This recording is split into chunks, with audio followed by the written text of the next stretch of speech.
ГСП онлайн. Городские новости сейчас. В спорткомплексе «Буревестник» прошли 2 игры в рамках Лиги Ассоциации студенческого баскетбола.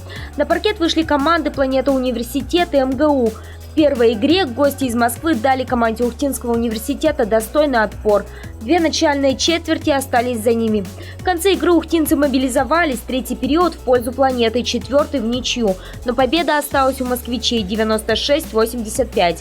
Перед второй игрой ухтинская команда устранила ошибки и укрепила защиту. Это дало результаты. Повлияла на ход матча и физическая подготовка игроков. Для обеих команд эта игра стала 5-й за последние 6 дней. На хозяевах поля усталость сказалась меньше. Дали о себе знать ежедневные двойные тренировки. Активно проявили себя Сергей Руднев, Марко Милетич и Денис Горбащенко. Все это вкупе дало ухтинцам преимущество в 21 очко.